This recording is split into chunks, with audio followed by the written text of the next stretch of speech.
guys, on a somber note, I mean, they're going to celebrate the life of Kobe Bryant. They're going to unveil the statue outside the arena. That is actually going to happen today on the day we're taping this.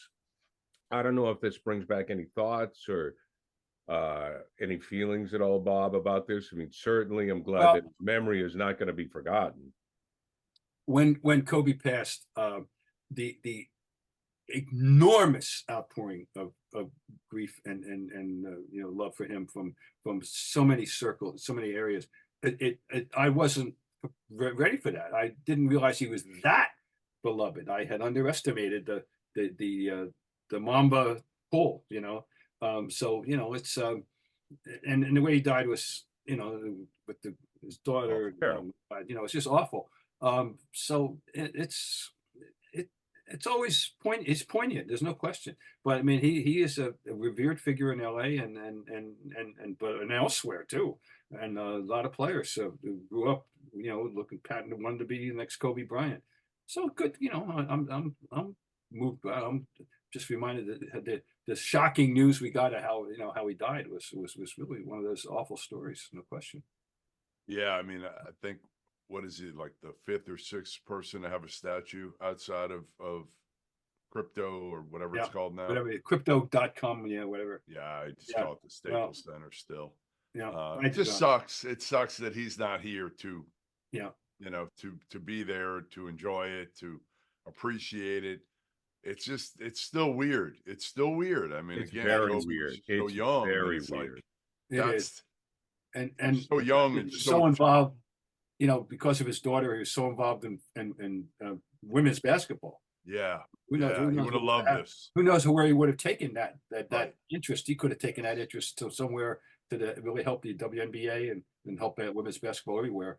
Although it certainly is the growth sport. It's the growth stock right now, women's basketball. So that's another story. Bob, what other all-time great can you remember? There have been a few, but that died as young as Kobe.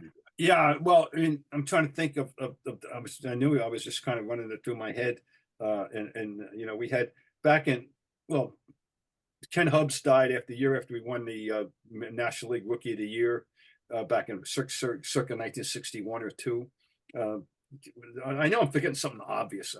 I have to be forgetting something obvious. And Pistol I'm sorry, Pete. It'll come Pistol to me. Pete died young. Pardon me?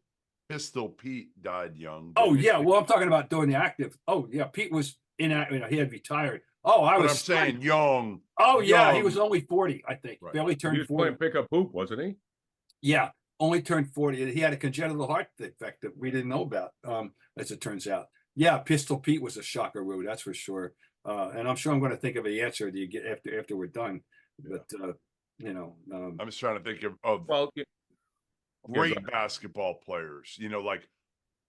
or any sport. I'm expanding. Yeah, I was just thinking more basketball who died. Well, the greatest basketball tragedy of inactive remains during an active career of Maurice Stokes.